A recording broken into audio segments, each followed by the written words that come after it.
Hello दोस्तों, स्वागत है आप सभी का आपका अपना YouTube channel GS with MA पर।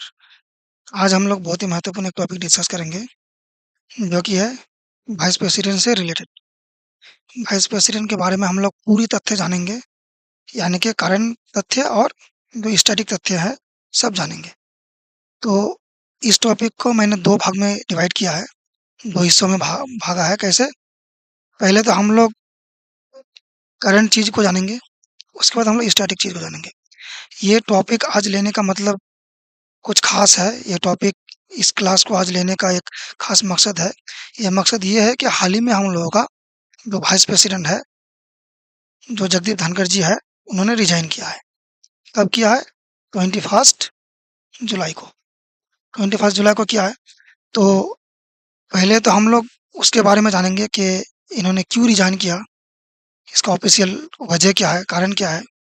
और उसके बाद हम लोग जानेंगे कि ये प्रोसेस कैसे होता है, ये रिज़ाइन करने का प्रोसेस कैसे होता है, रिज़ाइन कैसे करते हैं और इसका इसके बारे में संविधान में, कॉन्स्टिट्यूशन में क्या प्रोविज़न्स हैं। उसके बाद हम लोग जानेंगे प्रेसिडेंट से रिलेटेड जो स्टैटिक फैक्ट है, यानी कि हम लोग जो पॉलिटी पढ़ते हैं, किसी भी गवर्नमेंट एग्ज़ाम में पॉलिटी से क्वेश्चन आता है, तो उसमें एक बहुत बड़ा चैप्टर है जो वाइस प्रेसिडेंट्स ऑफ इंडिया। तो वाइस प्रेसिडेंट के बारे में जानेंगे। तो करंट पार्ट में हम लोग क्या-क्या जानेंगे, वो देखिए। करंट पार्ट में हम लोग जानेंगे जो रेजिग्नेशन, जो धनखड़ जी का रेजिग्नेशन है वो।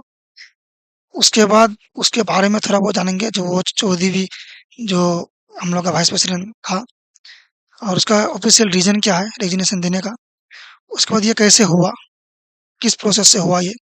उसके बाद उन्होंने लास्ट में क्या बोला, रेजिग्नेशन देने के बाद उसने क्या बोला। उसके बाद इसमें ऑपोजिशंस और मीडिया का क्या रोल रहा, उन्होंने कैसे क्रिटिसाइज़ किया, कैसे इस चीज़ को देखा। उसके बाद हम लोग ये जानेंगे कि जगदीप धनखड़ जी प्रेसिडेंट, वाइस प्रेसिडेंट बनने से पहले क्या थे, किस पोस्ट में थे। उसके बाद हम लोग जानेंगे कि अब क्या होने वाला है। वाइस प्रेसिडेंट का रिज़ाइन तो हो गया, उसके बाद क्या होने वाला है, उसके बाद क्या होगा, इसका प्रोसेस क्या है। तो फिर उसके बाद हम लोग जानेंगे जगदीप धनखड़ जी के बारे में। जगदीप धनखड़ जी के जो प्रेसिडेंट बनने से, वाइस प्रेसिडेंट बनने से पहले क्या था, उसका जन्म कहाँ हुआ, उसके बारे में थोड़ा बहुत जानेंगे। उसके बाद जो मेन मुद्दा, मेन टॉपिक जो है हम लोगों का, वो है स्टैटिक चीज़ है। स्टैटिक चीज़ आज जैसे मान के चलिए आज इन्होंने रिज़ाइन किया, ये तो एक मतलब करंट टॉपिक हो गया। लेकिन स्टैटिक टॉपिक जो है ये हम लोग का कभी चेंज होने वाला नहीं है। ये हम लोग का हमेशा एग्ज़ाम में आता है और वो आता रहेगा। तो इसमें हम लोग क्या पढ़ेंगे, कॉन्स्टिट्यूशनल प्रोविजंस, यानी कि हम लोग का वाइस प्रेसिडेंट के बारे में कॉन्स्टिट्यूशन में क्या चीज़ें हैं उससे रिलेटेड।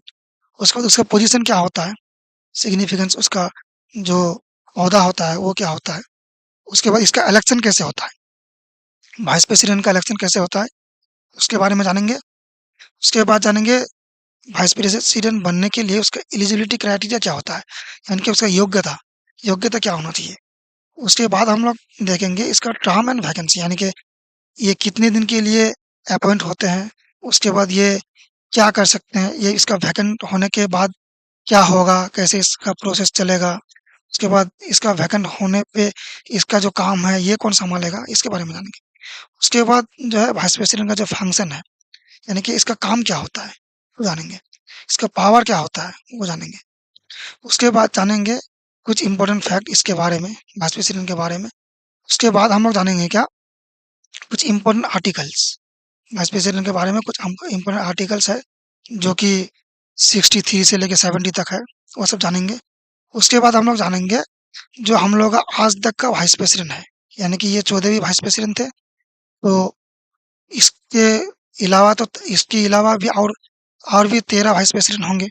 तो इन सब के बारे में हम लोग क्या करेंगे, जानेंगे। किसका टेन्योर क्या था, किसने कब बना था, कैसे बना था। उसके बाद फिर हम लोग लास्ट में क्या करेंगे, वाइस प्रेसिडेंट से रिलेटेड जो 25 एमसीक्यूज़ है, इस एमसीक्यूज़ को डिस्कस करेंगे। फिर जाके क्या होगा, हम लोग का वाइस प्रेसिडेंट से रिलेटेड जो क्लास, ये पूरा कंप्लीट हो जाएगा। और देखेंगे आप लोग, क्लास कंप्लीट हो जाने के बाद आप लोग का वाइस प्रेसिडेंट से आने वाला किसी भी सवाल आप लोग टेस्ट लगा के, मॉक लगा के देख लेंगे, किसी भी सवाल आप लोग का यहाँ से बाहर नहीं जाएगा। अगर आप लोग ये क्लास कंप्लीट कर लेते हैं, तो आप लोगों को वाइस प्रेसिडेंट के बारे में और कहीं से पढ़ने का कोई ज़रूरत नहीं पड़ेगा। तो चलिए दोस्तों स्टार्ट करते हैं हम लोग अपना जो वाइस प्रेसिडेंट से रिलेटेड जो क्लास है हम लोग स्टार्ट करते हैं। तो पहले आप देखिए सडनली हम लोगों का जो वाइस प्रेसिडेंट है जगदीप धनखड़ जी, उन्होंने रिज़ाइन किया है।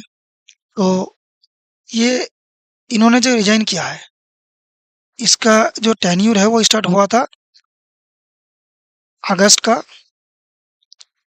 2022 में 2022 में स्टार्ट किया। इसका नॉर्मल टेन्योर तो 5 इयर्स होता है, आप सबको पता है। लेकिन 5 ईयर से पहले ही 2025 में ही ये क्यों रिज़ाइन कर दिया? तो इन्होंने रिज़ाइन कर सकते हैं क्योंकि इसका हेल्थ इश्यू था, हेल्थ रीज़न था। मेडिकल से इनको मना कर दिया गया था।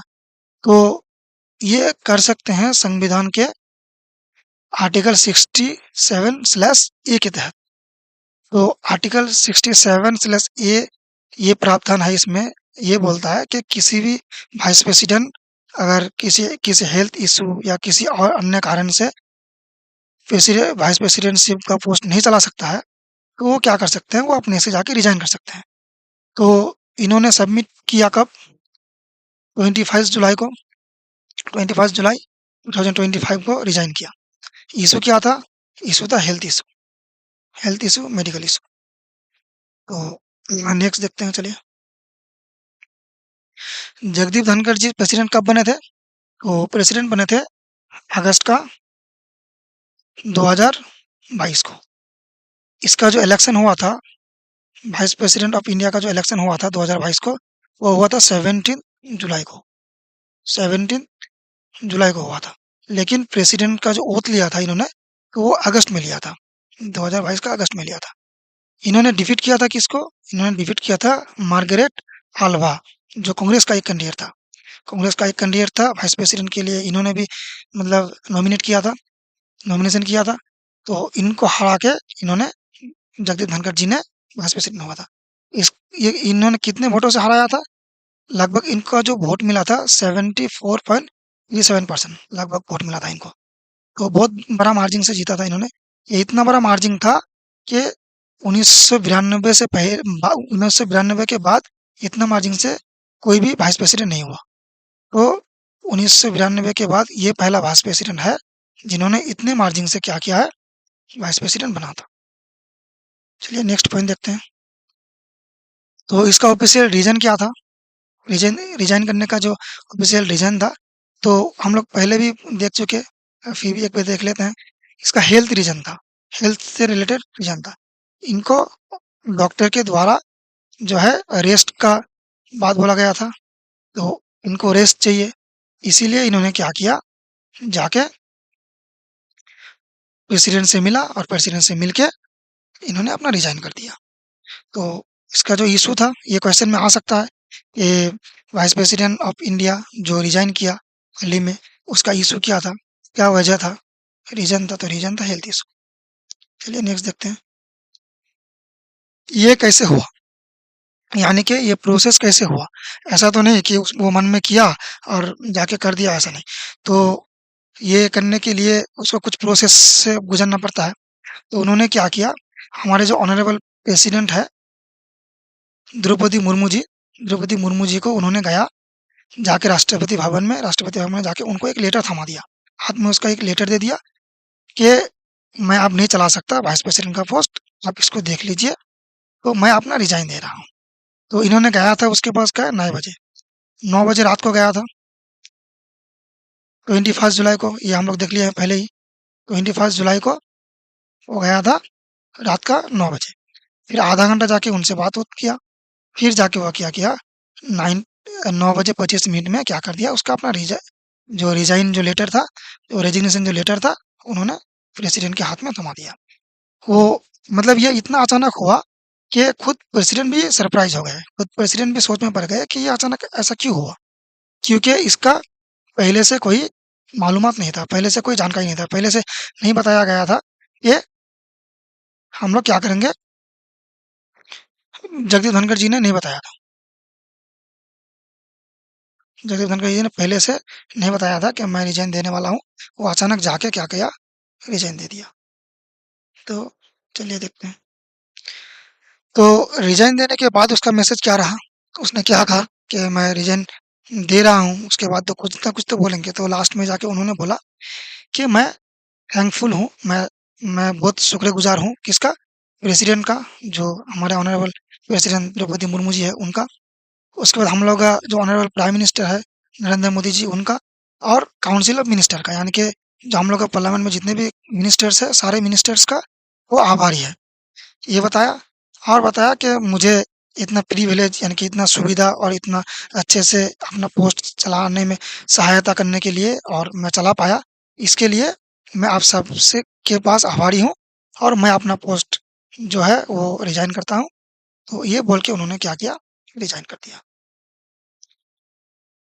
उसके बाद ऑपोजिशन और मीडिया ने क्या बोला, आप सबको तो पता ही है कि कोई भी घटना अगर घटता है तो उसके बारे में ऑपोजिशंस और जो मीडिया है उन लोगों को तो कुछ ना कुछ बोलना ही पड़ेगा। तो यहाँ पे भी इन लोगों ने क्रिटिसाइज किया, बहुत क्रिटिसाइज किया कि कोई बोल सकता है, कोई कहता है कि कोई पॉलिटिकल रीजन होगा, कोई प्रेशर होगा, इनको रिजाइन करने के लिए प्रेशराइज किया गया होगा। तो तरह तरह के कारण दिखाया मीडिया ने, उसके बाद पॉलिटिकल पार्टीज ने।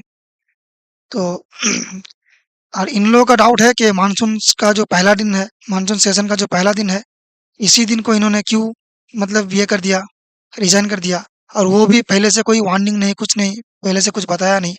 तो ये डाउट होने वाला भी चीज़ है, क्योंकि प्रेसिडेंट, वाइस प्रेसिडेंट ये बहुत बड़ा एक पोस्ट होता है, ये देश चलाने वाला पोस्ट होता है। अचानक अगर पोस्ट खाली हो जाए, अचानक अगर रिजाइन कर दे तो ये तो सबके मन में डाउट आएगा ही। तो डाउट सबके के मन में आया,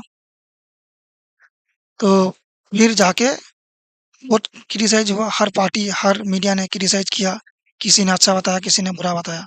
तो ये तो होता रहेगा डेमोक्रेटिक देश में, तो ऑपोजिशन और मीडिया, इन लोग को तो डाउट रखना भी चाहिए, और डाउट हो तो उसको ज़ाहिर करना भी कैसे चाहिए। तो चलिए नेक्स्ट पॉइंट देखते हैं। उसके बाद जगदीप धनखड़ जी जो है, ये 2022 में प्रेसिडेंट, वाइस प्रेसिडेंट बने, पर इससे पहले तो ये कुछ ना कुछ रहे होंगे। तो सबसे इससे पहले ये क्या थे, जो बंगाल है, वेस्ट बंगाल, वेस्ट बंगाल के क्या थे, गवर्नर थे। तो इन्होंने 2019 को वेस्ट बंगाल का गवर्नर पोस्ट का जो है वो शपथ लिया था। उसके बाद 2022 में जाके इसने वाइस प्रेसिडेंट बन गया। तो जो वेस्ट बंगाल का गवर्नर था इससे पहले, और इसको बोला जाता है किसान पुत्र, इसका जो निकनेम है किसान पुत्र। ये एक पॉलिटिकल ब्रांडिंग भी बोल सकते हैं, क्योंकि आदमी तक पहुंचने के लिए, आदमी के पास तक पहुंचने के लिए, उसका सहानुभूति के लिए, सिंपैथी के लिए एक बहुत नाम होता है। और ये नाम जो पड़ता है ये वैसे नहीं पड़ता, ये उसके काम के ऊपर डिपेंड करके पड़ता है। तो ये आप लोगों को याद रखना है कि जो हम लोगों का ऑनरेबल वाइस प्रेसिडेंट था जगदीप धनखड़ जी, इनका जो डाक नाम, यानी कि उसका जो पेट नाम था वो क्या था, तो उसका पेट नाम था किसान पुत्र। ठीक है। उसके बाद अब क्या होने वाला है, तो हम लोग का प्रेसिडेंट तो रिजाइन कर दिया, तो अब तो कुछ ना कुछ होना चाहिए। अब क्या होगा, तो अब हम लोग का ये होगा कि हम लोग का कॉन्स्टिट्यूशन का आर्टिकल 67 ये कहता है, अगर वाइस प्रेसिडेंट का पोस्ट वैकेंट हो जाता है, खाली हो जाता है, तो क्या करेंगे, इलेक्शन कमीशन जो है, इलेक्शन कमीशन एक डेट अनाउंस करेंगे कि इस डेट में क्या करेंगे, वाइस प्रेसिडेंट का फिर से इलेक्शन होगा। फिर इलेक्शन होके हम लोग का जो है नया वाइस प्रेसिडेंट क्या होगा, इलेक्ट होगा। तो उम्मीद कर सकते हैं कि अगस्त तक, हम लोगों का अर्ली अगस्त तक हम लोग का डेट अनाउंस हो जाएगा वाइस प्रेसिडेंट का, फिर जाके नया इलेक्शन होगा, फिर जाके कोई ना कोई वाइस प्रेसिडेंट बनेगा। तो ये प्रोसेस होता है। और वाइस प्रेसिडेंट का जो इलेक्शन है, इसके बारे में हम लोग का 67 में बोला गया है आर्टिकल। तो अब थोड़ा बहुत हम लोग जान लेते हैं जगदीप धनखड़ जी के बारे में, जो हम लोग का ऑनरेबल वाइस प्रेसिडेंट था, अभी नहीं है, था। तो उसके बारे में जान लेते हैं। तो इसका जन्म हुआ कब? इसका जन्म हुआ 18 मई 1951 को। अभी लगभग ये 74 या समथिंग ईयर का हो गया है। तो अभी हम लोग जानेंगे क्या, कि इसका जन्म कहाँ हुआ। इसका जन्म हुआ था किथाना, एक गाँव का नाम है किथाना, जो कि झुनझुन डिस्ट्रिक्ट ऑफ राजस्थान का है। यानी कि राजस्थान का एक डिस्ट्रिक्ट का नाम है झुनझुन। उस डिस्ट्रिक्ट का एक गाँव है जिसका नाम है किथाना। उस गाँव में इसका जन्म हुआ। जगदीप धनखड़ जी का। इसका जो स्पाउस थी, वो कौन थी? स्पाउस यानी कि इसका पत्नी। इसका पत्नी पत्नी थी सुदेश धनखड़। सुदेश धनखड़। और इसका फादर का नाम क्या था? गोपाल चंद इसका फादर का नाम था। और इसका मदर का नाम था केसरी देवी। तो ये चीज़ आप लोगों को भी याद रखना है, क्योंकि कोई भी पोस्ट, कोई भी चीज़, कोई भी अगर करंट कोई घटना घटता है, तो उसके बारे में जानकारी हम लोगों को क्या हो जाता है? अनिवार्य हो जाता है किसी भी एग्ज़ाम के लिए। हाल ही में बहुत सारा एग्ज़ाम चल रहा है, करंट अफेयर्स के तौर पे आप लोग को दिख ही सकता है, तो आप लोग ये स्टैटिक पॉइंट भी याद रखेंगे। अब हम लोग जो जानेंगे अब हम लोग जानेंगे कुछ स्टैटिक पॉइंट के बारे में। स्टैटिक पॉइंट बोले तो क्या? हम लोग इससे पहले देख लिए कि हम लोगों का जो प्रेसिडेंट है, वाइस प्रेसिडेंट है, वाइस प्रेसिडेंट हम लोग का रिजाइन किया, जो जगदीप धनखड़ जी, उनके बारे में जान लिए।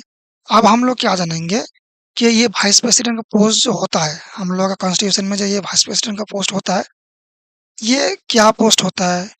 ये किस आर्टिकल के तहत होता है? इसका काम क्या होता है? इसका फंक्शंस पावर क्या होता है? उसके बाद इसको अपॉइंट कौन करते हैं? इसके बारे में पूरा जानकारी डिटेल्स। यानी कि हम लोग का जो इंडियन कॉन्स्टिट्यूशन है, जो हम लोग का एक सब्जेक्ट है, किसी भी गवर्नमेंट एग्जाम का तैयारी के लिए हम लोग को पढ़ना पड़ता है, उसमें एक टॉपिक होता है प्रेसिडेंट, एक टॉपिक होता है वाइस प्रेसिडेंट। वो हम लोग आज डिस्कस करेंगे वाइस प्रेसिडेंट के बारे में। तो वाइस प्रेसिडेंट के बारे में हम लोग डिस्कस करते हैं। तो सबसे पहला पॉइंट जो है स्टैटिक पॉइंट में, वो है कॉन्स्टिट्यूशनल प्रोविजंस। यानी कि हम लोग का कॉन्स्टिट्यूशन में इसके बारे में क्या प्रोविजंस है।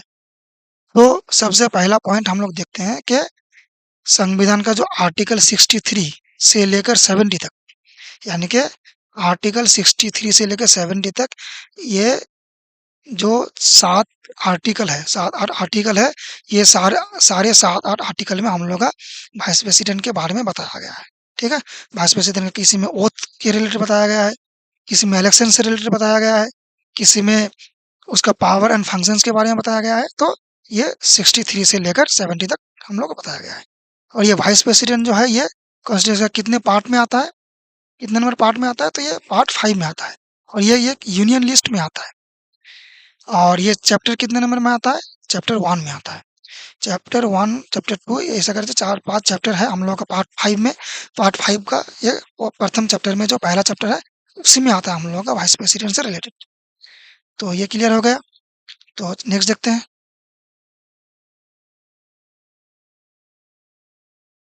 नेक्स्ट हम लोग का है जो वाइस प्रेसिडेंट है, इसका पोस्ट एंड सिग्निफिकेंस।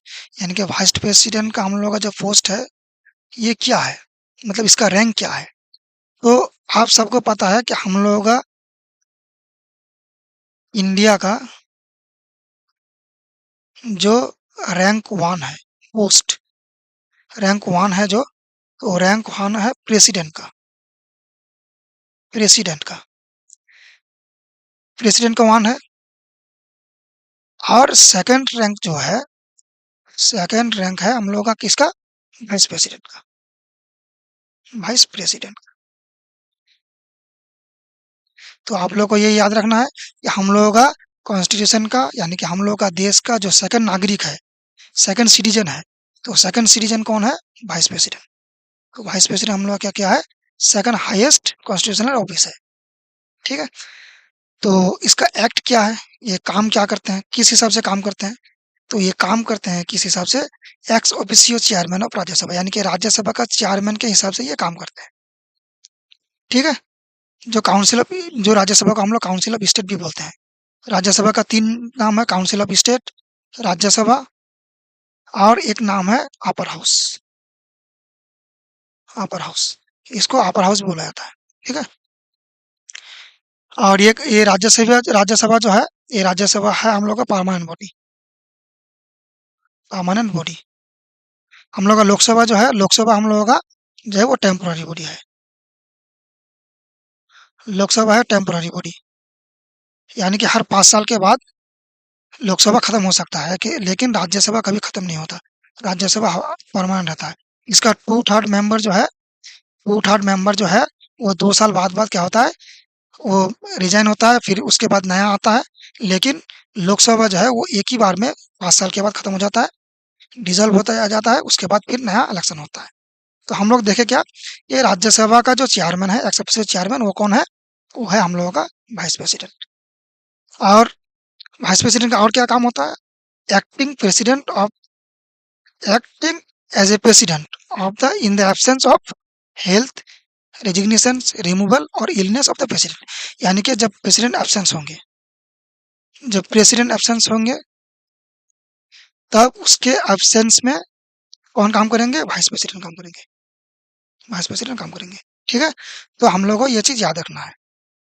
लेकिन इसी जगह अगर मैं बोलूँगा कि अगर वाइस प्रेसिडेंट का पोस्ट वैकेंट हो जाए, तो उसकी जगह कौन काम करेगा? तो कॉन्स्टिट्यूशन में ऐसा कोई प्रोविज़न्स नहीं है।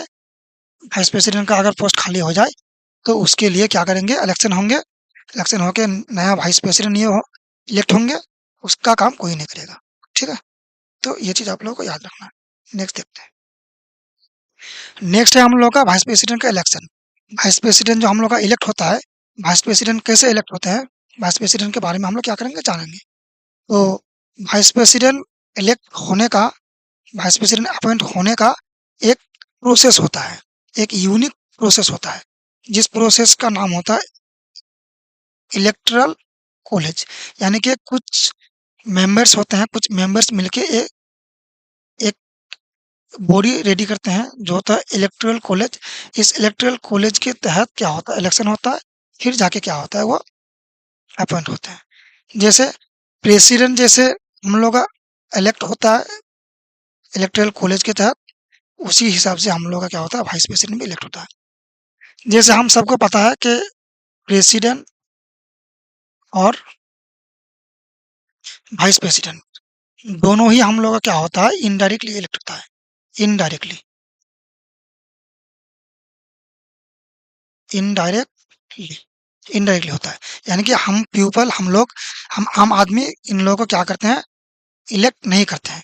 जैसे मान के चलिए member of parliament MP, MP का इलेक्शन होता है, हम लोग क्या करते हैं? डायरेक्टली वोट देते हैं। लेकिन प्रेसिडेंट और वाइस प्रेसिडेंट का वोट हम लोग नहीं दे पाते हैं। इसमें हिस्सा कौन-कौन लेता है? तो उसके बारे में हम लोग देखेंगे। तो पहले हम लोग देख लेते हैं कि ये इलेक्टोरल कॉलेज जो होता है, इसी के तहत प्रेसिडेंट और वाइस प्रेसिडेंट दोनों क्या होता है? अपॉइंट होता है। ये एक यूनिक फीचर है। ठीक है? उसके बाद हम लोग क्या देखेंगे? ये इलेक्टोरल कॉलेज जो है ये कंसिस्ट होता है किस चीज़ से? माने मतलब किस-किस को लेके कंसिस्ट होता है? तो both elected and nominated members of the 2 houses. 2 houses मतलब क्या? राज्यसभा और लोकसभा। लोकसभा दोनों का जो मेंबर है, इलेक्टेड और नॉमिनेटेड दोनों मेंबर कर सकते हैं। लेकिन इसी जगह में आप लोगों को एक बात और याद रखना है, जब हम लोगों का प्रेसिडेंट का इलेक्शन होता है, प्रेसिडेंट का इलेक्शन होता है, तब हम लोग का जो नॉमिनेटेड मेंबर होता है, नॉमिनेटेड मेंबर इसमें क्या हिस्सा नहीं ले सकते हैं, इसमें हिस्सा नहीं ले सकते हैं। लेकिन लेकिन वाइस प्रेसिडेंट का इलेक्शन में नॉमिनेटेड नॉमिनेटेड और इलेक्टेड दोनों मेंबर क्या कर सकते हैं? हिस्सा ले सकते हैं। तो ये चीज़ आप लोगों को याद रखना है। ठीक है? और उसके बाद और कौन रहते हैं? और रहता है स्टेट जो लेजिस्लेचर है, स्टेट लेजिस्लेचर। स्टेट लेजिस्लेचर का जो जो होता है असेंबलीज़, लेजिस्लेचर असेंबलीज़ और लेजिस्लेटिव काउंसिल, ये 2 होता है, ये स्टेट में होता है। तो ये लोग जो है, ये लोग इसके इलेक्शन में, वाइस प्रेसिडेंट के इलेक्शन में हिस्सा नहीं लेते हैं। और ये चीज़ आप लोगों को याद रखना है कि ये फिर प्रेसिडेंट के इलेक्शन में हिस्सा लेते हैं। प्रेसिडेंट के इलेक्शन में इसका जो इलेक्टेड मेंबर है, इसका इलेक्टेड मेंबर क्या हिस्सा लेते हैं। नॉमिनेटेड तो नहीं लेते हैं, लेकिन इलेक्टेड मेंबर क्या करते हैं? हिस्सा लेते हैं। तो यहाँ पे हम लोग को याद रखने का ज़रूरत है क्या? कि यहाँ पे पार्लियामेंट का जो हाउसेस है, लोकसभा और राज्यसभा, उनका नॉमिनेटेड मेंबर प्रेसिडेंट का इलेक्शन में हिस्सा नहीं ले सकते हैं। लेकिन यहाँ राज्य स्टेट का जो लेजिस्लेचर है, स्टेट लेजिस्लेचर का जो बोथ हाउसेस है, लेजिस्लेटिव काउंसिल और लेजिस्लेटिव काउंसिल, इन दोनों का जो मेंबर है, ये मेंबर फिर वाइस प्रेसिडेंट का इलेक्शन में हिस्सा नहीं ले सकते हैं, लेकिन प्रेसिडेंट का इलेक्शन में क्या कर सकते हैं? हिस्सा ले सकते हैं। और इसमें भी सिर्फ इलेक्टेड मेंबर ले सकते हैं, नॉमिनेटेड नहीं। ठीक है? तो चलिए नेक्स्ट देखते हैं। अब देखते हैं हम लोग जो वाइस प्रेसिडेंट बनते हैं, वाइस प्रेसिडेंट बनने के लिए एलिजिबल क्राइटेरिया क्या चाहिए? यानी कि ये बनने के लिए, वाइस प्रेसिडेंट बनने के लिए आप लोगों का जो योग्यता क्या चाहिए? तो ये हम लोग का दिया गया है आर्टिकल 66 का स्लैश 3 में क्राइटेरिया के बारे में। तो क्या होना चाहिए? पहला number must be Indian citizen, यानी कि भारत का नागरिक एकदम होना ही चाहिए। कोई भी भारत का नागरिक अगर ना हो, वो वाइस प्रेसिडेंट, प्रेसिडेंट ये सब का इलेक्शन में नॉमिनेशन नहीं कर सकता है, यानी कि वाइस प्रेसिडेंट, प्रेसिडेंट नहीं बन सकता है। उसके बाद इसका मिनिमम एज कितना होना चाहिए? तो मिनिमम एज होना चाहिए 35 ईयर्स, ठीक है? और क्या होना चाहिए?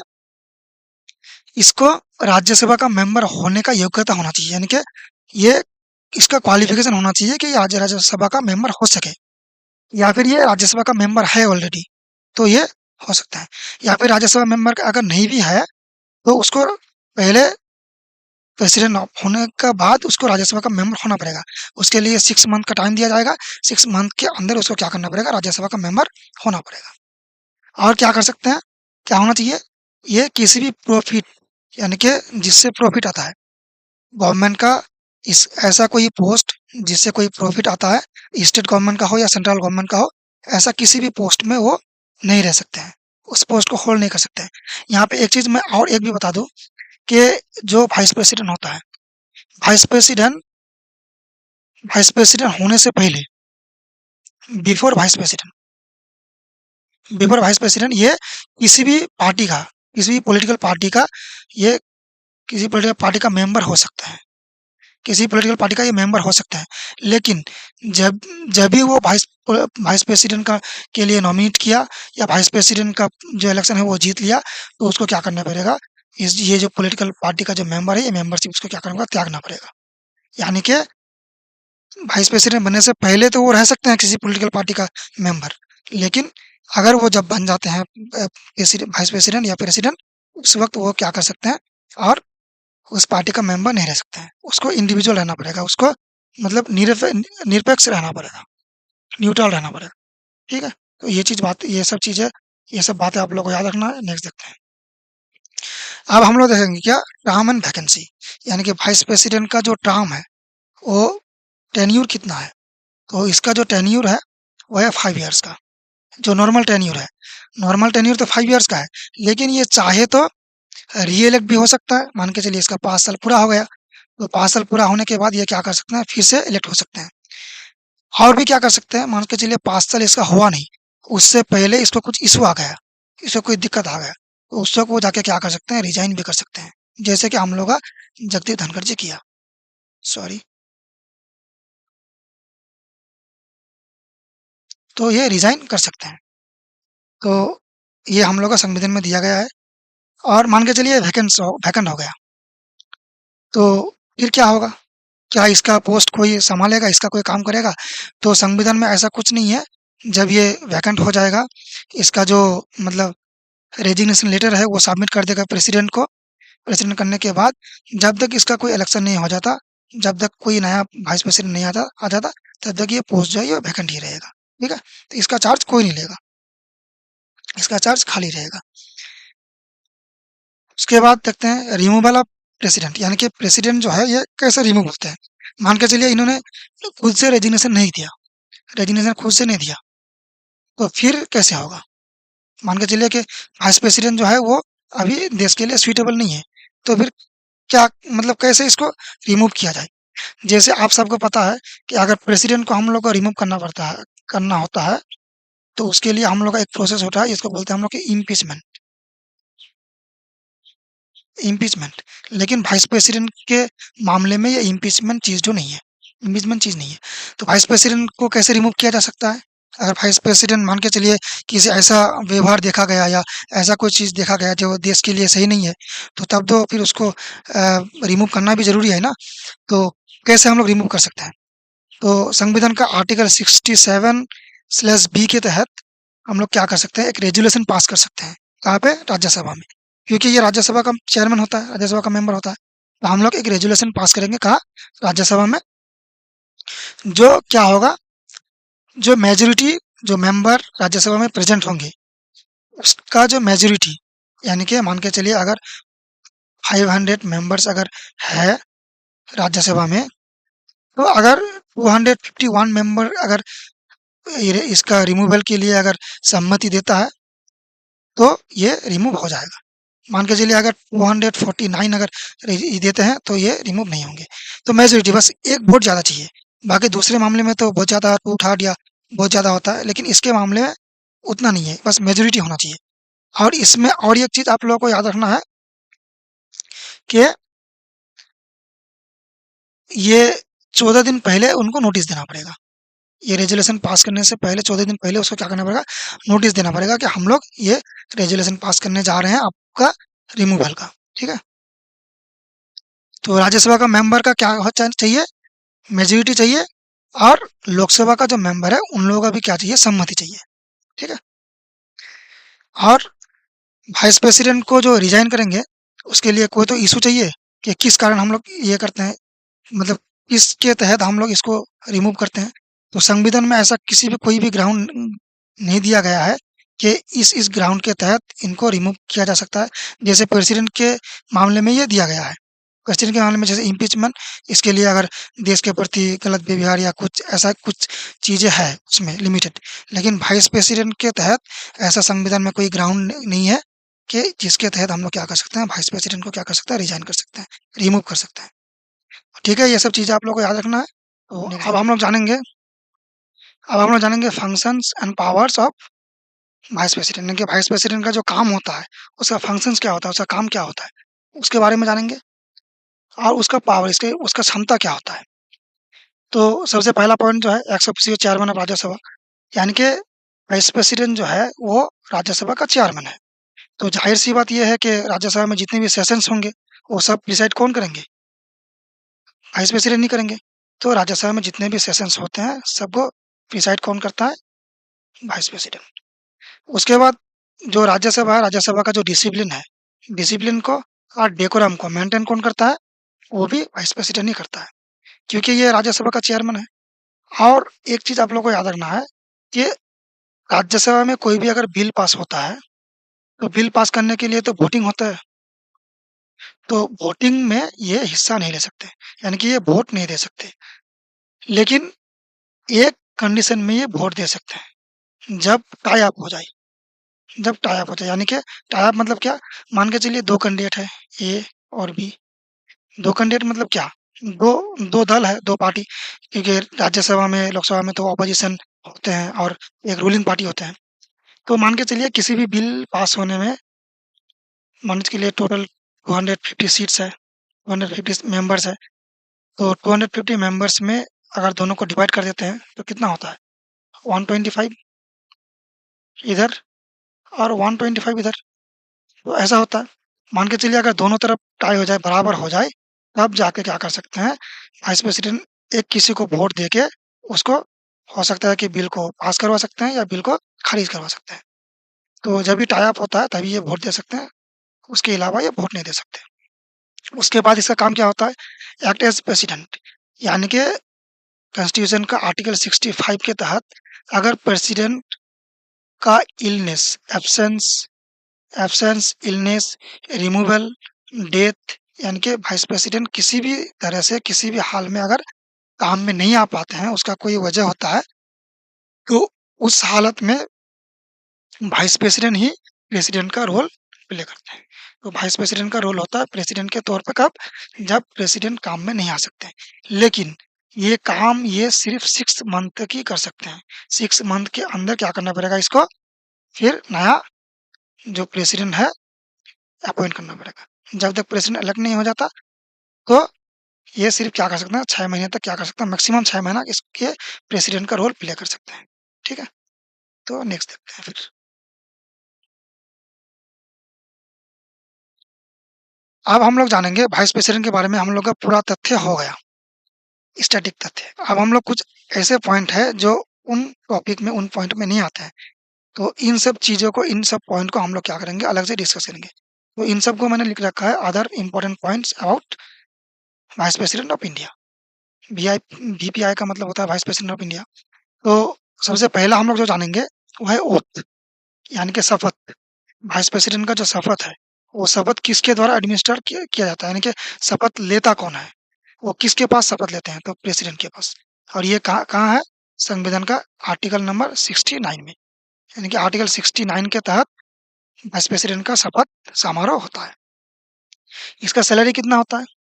तो 2018 से पहले ये कुछ और था, 2018 के बाद 2018 से इसका सैलरी हो गया है 48 lakh per annum, per annum.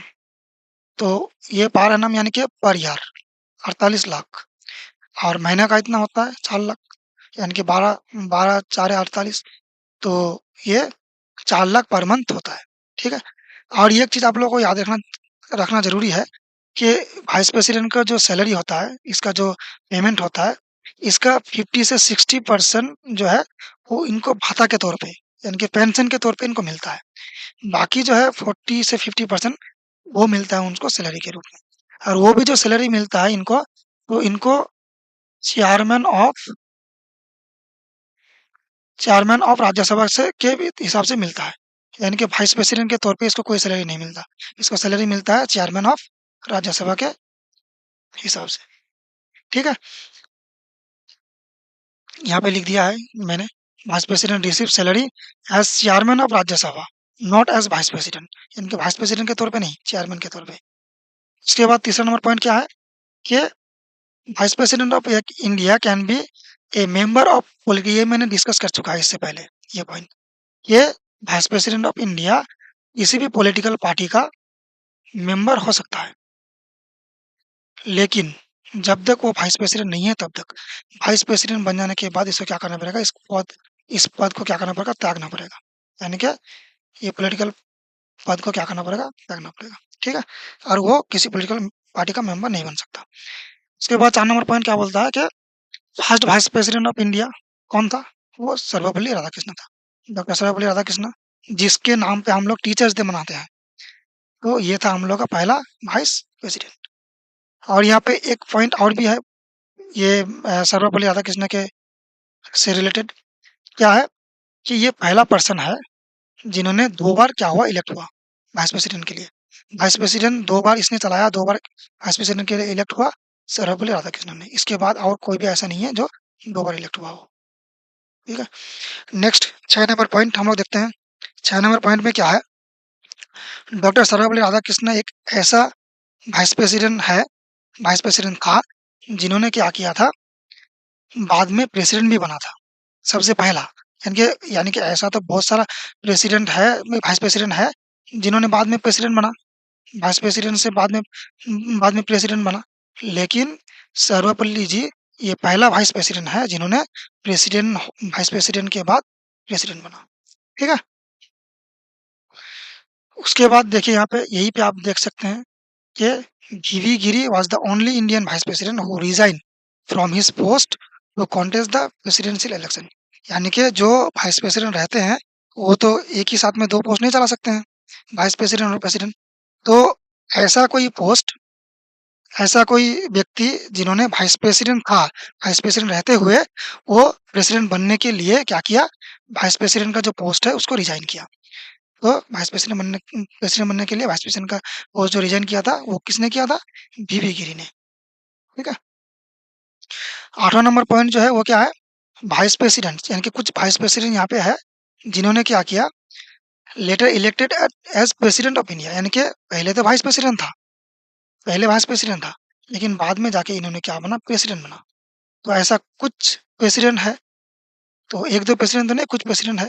तो इन लोगों के बारे में हम लोग जानेंगे, इन लोगों का नाम जानेंगे। तो सबसे पहले तो सर्वपल्ली राधाकृष्णन जी ने, हम लोग इससे पहले भी देख लिए कि उन्होंने प्रेसिडेंट बना था, वो ये सबसे पहला था। उसके बाद डॉक्टर ज़ाकिर हुसैन ने, डॉक्टर ज़ाकिर हुसैन पहले वाइस प्रेसिडेंट था, उसके बाद फिर प्रेसिडेंट बना। उसके बाद जो है वी.वी. गिरी, वी.वी. गिरी ने भी पहले वाइस प्रेसिडेंट बना था, उसके बाद जाके प्रेसिडेंट बना। उसके बाद जो है आर. वेंकटरामन ने, इन्होंने भी पहले वाइस प्रेसिडेंट रहा होगा, फिर जाके क्या हुआ, प्रेसिडेंट बना। उसके बाद डॉक्टर शंकर दयाल की शर्मा ने, ये भी पहले वाइस प्रेसिडेंट था, फिर जाके क्या बना, प्रेसिडेंट बना। और के. आर. नारायण, ये भी पहले वाइस प्रेसिडेंट था, फिर जाके बाद में क्या बना, प्रेसिडेंट बना, ठीक है? तो ये सब चीज़ें आप लोग याद रखेंगे। तो नेक्स्ट देखते हैं। नेक्स्ट 9वां नंबर पॉइंट क्या है? 9वां नंबर पॉइंट में ये बोला गया है कि वाइस प्रेसिडेंट, कुछ वाइस प्रेसिडेंट्स है who never held the office of acting और इलेक्टेड प्रेसिडेंट, यानी कि कुछ वाइस प्रेसिडेंट जो अपने ऑफिस के तहत, हम लोग जैसे इससे पहले जान चुके हैं कि प्रेसिडेंट का एब्सेंस में प्रेसिडेंट के एब्सेंस में प्रेसिडेंट का रोल कौन प्ले करता है? तो वो प्ले करता है वाइस प्रेसिडेंट। ये ये कुछ ऐसे प्रेसिडेंट है जो कभी भी प्रेसिडेंट का रोल प्ले नहीं किया, यानी कि प्रेसिडेंट का काम नहीं किया। प्रेसिडेंट के हिसाब से इलेक्ट भी नहीं हुआ और प्रेसिडेंट का रोल प्ले भी नहीं किया, यानी कि वाइस प्रेसिडेंट रहते हुए इन लोग को ज़रूरत ही नहीं पड़ा प्रेसिडेंट का रोल प्ले करने का। क्योंकि प्रेसिडेंट का सीट वैकेंट नहीं हुआ होगा या प्रेसिडेंट का कोई प्रेज़ेंट ही नहीं हुआ होगा। तो इनमें से कौन-कौन है? जो है जीएस पाठक, पहला नंबर जो है जीएस पाठक, उसके बाद किशन कांत, उसके बाद बैरन सिंह, उसके बाद भैरन सिंह है, बीरेन सिंह शेखावत, उसके बाद मोहम्मद हामिद अंसारी। तो ये कुछ प्रेसिडेंट्स हैं जिन्होंने कभी भी प्रेसिडेंट का रोल प्ले नहीं किया। उसके बाद 10 नंबर पॉइंट क्या बोलता है कि doctor Sarvepalli Radhakrishna was the first vice president to India who elected unopposed. तो ये बहुत इंपॉर्टेंट पॉइंट है। डॉक्टर सर्वपल्ली राधाकृष्णन जी ऐसा प्रेसिडेंट था, ऐसा वाइस प्रेसिडेंट था जिन्होंने अनअपोज्डली वाइस प्रेसिडेंट बना, यानी कि इसका विरोध में कोई खड़ा नहीं हुआ था। मतलब ऐसा तो होता है ना कि प्रेसिडेंट के वाइस प्रेसिडेंट के लिए नॉमिनेट करते हैं बहुत सारे लोग, 3-4 लोग नॉमिनेट करते हैं, उनमें से जाके एक बनते हैं। लेकिन इसके टाइम पे कोई भी इसका ऑपोजिशन नहीं था, इसका अगेंस्ट में कोई नहीं था। इसका अगेंस्ट में कोई नहीं था, ठीक है? तो इसका अगेंस्ट में कोई नहीं था, तो ये अनअपोज्डली क्या बना था? वाइस प्रेसिडेंट बना था। उसके बाद 11 नंबर पॉइंट ये बोलता है कि इंडिया का जो वाइस प्रेसिडेंट, पहला मुस्लिम वाइस प्रेसिडेंट, तो पहला मुस्लिम वाइस प्रेसिडेंट कौन था? डॉक्टर ज़ाकिर हुसैन था। डॉक्टर ज़ाकिर हुसैन के बारे में हम लोग इससे पहले ही पढ़े कि ये पहले वाइस प्रेसिडेंट बना था, फिर जाके प्रेसिडेंट भी बना था। तो पहला मुस्लिम वाइस प्रेसिडेंट कौन था? ज़ाकिर हुसैन था, ठीक है? उसके बाद 12 नंबर पॉइंट क्या बोलता है? अब तक के डाटा के हिसाब से अगर आप लोगों को बोला जाए कि लास्ट प्रेसिडेंट हम लोगों का लास्ट मुस्लिम प्रेसिडेंट कौन बना है? लास्ट मुस्लिम प्रेसिडेंट प्रेसिडेंट कौन था? कौन है? यानी कि अब तक का लास्ट मुस्लिम प्रेसिडेंट कौन है? तो ये आप लोग कमेंट में बोलिए, कौन है? तो 12 नंबर पॉइंट क्या बोलता है? Doctor Mohammad Hidayatullah and B D Jyoti were the only Indian vice presidents who served as acting or executive presidents but were never elected as president। यानी कि मोहम्मद हिदायतुल्लाह और बीडी ज्योति एक दो ऐसे वाइस प्रेसिडेंट हैं जो एक्टिंग प्रेसिडेंट के रूप में तो काम किया है, लेकिन कभी कभी भी ये लोग पूरा मतलब जो मैन प्रेसिडेंट होता है वो मैन प्रेसिडेंट नहीं बना, एक्टिंग प्रेसिडेंट बना है, एग्जीक्यूटिव किया है, काम किया है, लेकिन भाई पूरा प्रेसिडेंट नहीं बना है, ठीक है? तो ठीक है, ये पॉइंट आप लोग याद रखेंगे। और लास्ट मुस्लिम प्रेसिडेंट कौन है इंडिया का अब तक का? 2025 तक का पता नहीं, 2025 के बाद बन जाए कोई, वो अलग बात है। लेकिन 2025 तक का लास्ट जो मुस्लिम प्रेसिडेंट कौन है, ये आप लोग कमेंट में बोलिए। नेक्स्ट देखते हैं।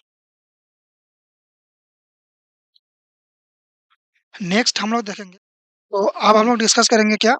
एक बहुत ही महत्वपूर्ण, बहुत ही इम्पोर्टेंट पॉइंट, जो कि है आर्टिकल्स। यानी कि हम लोग अब तक वाइस प्रेसिडेंट के बारे में बहुत अच्छी तरह से पढ़ लिए। अब हम लोग पढ़ेंगे वाइस प्रेसिडेंट से रिलेटेड जो आर्टिकल्स है। हम लोग का संविधान में जो आर्टिकल्स है, जो वाइस प्रेसिडेंट प्रेसिडेंट का मतलब तरह-तरह का रोल, तरह-तरह का फंक्शंस, तरह-तरह का चीज़ें बोलता है, उस चीज़ को हम लोग देखेंगे। तो सबसे पहला आर्टिकल जो है वो है 63। 63 आर्टिकल्स में क्या है? वाइस प्रेसिडेंट के बारे में बोला गया है। हम लोग क्लास के स्टार्टिंग में ही डिस्कस कर लिए थे कि आर्टिकल 63 से लेकर 70 71 तक हम लोग का जो आर्टिकल है, इस आर्टिकल में क्या बोला गया है? वाइस प्रेसिडेंट के बारे में बोला गया है। तो हम लोग इसको एक-एक करके जानेंगे, ठीक है? तो वाइस प्रेसिडेंट का सबसे पहला आर्टिकल जो है वो 63, जिसमें बोला गया है कि इंडिया में एक वाइस प्रेसिडेंट होना चाहिए। दूसरा नंबर क्या है? 64। 64 में क्या है? वाइस प्रेसिडेंट वर्क कैसे करेंगे, एक्ट कैसे करेंगे? Ex officio chairman of Rajya Sabha, यानी कि राज्यसभा का जो चेयरमैन बनेंगे, कौन बनेंगे? वाइस प्रेसिडेंट बनेंगे। उसके बाद हम लोग क्या देखेंगे? उसके बाद देखेंगे आर्टिकल 65। आर्टिकल 65 के तहत क्या है कि वाइस प्रेसिडेंट जो है वो प्रेसिडेंट के तौर पे भी क्या कर सकता है, काम कर सकता है। Vice president to be act as president, यानी कि जब प्रेसिडेंट का कोई दिक्कत होगा, प्रेसिडेंट एब्सेंस रहेंगे, तो वाइस प्रेसिडेंट का रोल कौन प्ले करेगा? प्रेसिडेंट का रोल कौन प्ले करेगा? सॉरी, प्रेसिडेंट का रोल प्ले करेगा वाइस प्रेसिडेंट। तो वाइस प्रेसिडेंट का एक ये भी बहुत महत्वपूर्ण काम है कि ये प्रेसिडेंट का रोल प्ले करे, एब्सेंस ऑफ प्रेसिडेंट। उसके बाद आर्टिकल 66 क्या बोलता है कि वाइस प्रेसिडेंट का जो इलेक्शन है, इलेक्शन ऑफ वाइस प्रेसिडेंट, यानी कि वाइस प्रेसिडेंट कैसे इलेक्ट होते हैं, उसका इलेक्शन होने का प्रोसेस क्या है, जो हम लोग इससे पहले देख लिए, जो एक इलेक्टोरल कॉलेज होता है, इसके तहत ये होता है, अपॉइंट होता है। उसके बाद हम लोग देखेंगे क्या, जो आर्टिकल 67 में क्या है, term and removal of the vice president, यानी कि वाइस प्रेसिडेंट कैसे रिमूव होते हैं, वाइस प्रेसिडेंट का टर्म कितना होता है, ये सब चीज, वो सीट कैसे वैकेंट होते हैं, और इसका टर्म, तो टर्म कितना है ये तो हम लोग पढ़ लिए, टर्म है 5 इयर्स, ठीक है। और वैकेंट कैसे होते हैं, रिमूवल कैसे होते हैं, ये भी हम लोग पढ़ लिए। तो ये आर्टिकल 67 में बोला गया है। आर्टिकल 68 में क्या बोला गया है, जो मतलब इलेक्शन जो करेंगे, इलेक्शन कितने टाइम के अंदर होना चाहिए, यानी कि मान के चलिए वाइस प्रेसिडेंट का सीट वैकेंट हो गया, तो ये वैकेंट हो गया है, तो ये सीट तो पूरा करना पड़ेगा, तो ये कितने टाइम के अंदर हो जाना चाहिए, तो इसके बारे में बोला गया है आर्टिकल 68 में, ठीक है। उसके बाद 69 ओथ, इससे पहले हम लोग पढ़ भी लिए ओथ। तो इसका जो शपथ समारोह है, शपथ समारोह जो होता है वो आर्टिकल 69 के तहत होता है, ठीक है। उसके बाद आर्टिकल 70 में क्या है, आर्टिकल 70 में किसी आपातकालीन सिचुएशन में, किसी आपातकालीन मतलब अवस्था में वाइस प्रेसिडेंट जो है, प्रेसिडेंट का वर्क कर सकता है, ठीक है। तो discharge of president's functions in other contingencies, यानी कि अगर किसी ऐसा हालत आ जाए, कोई ऐसा आपदा आ जाए कि प्रेसिडेंट वर्क नहीं कर सकता है, तो इस हालत में, या फिर ऐसा हो जाए कि प्रेसिडेंट का काम बहुत ज़्यादा हो गया है, प्रेसिडेंट का काम इतना ज़्यादा हो गया है कि वो अकेले नहीं सँभाल पाता है, तो तब जाके वो क्या करेगा, वाइस प्रेसिडेंट को बोलेगा, और वाइस प्रेसिडेंट क्या करेंगे, ये काम करेंगे, ठीक है। तो ये थे हम लोग का आर्टिकल रिलेटेड। अब हम लोग क्या देखते हैं, नेक्स्ट पॉइंट।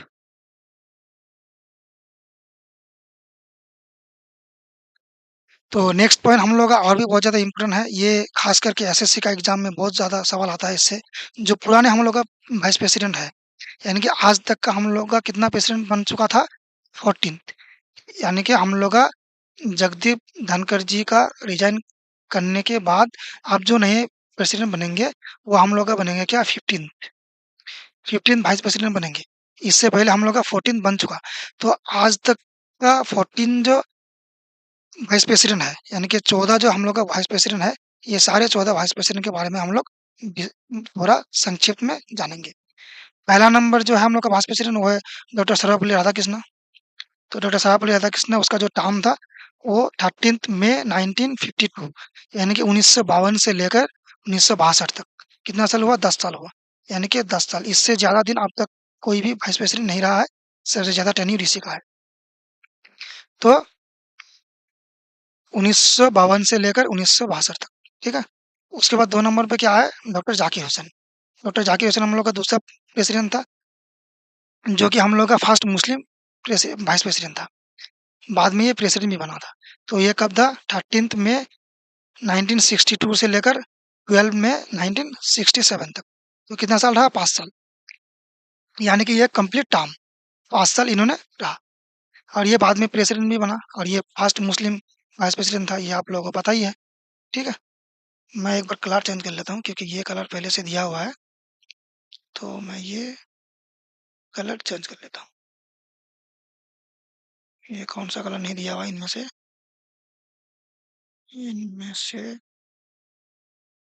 चलो, ये कलर नहीं दिया हुआ है।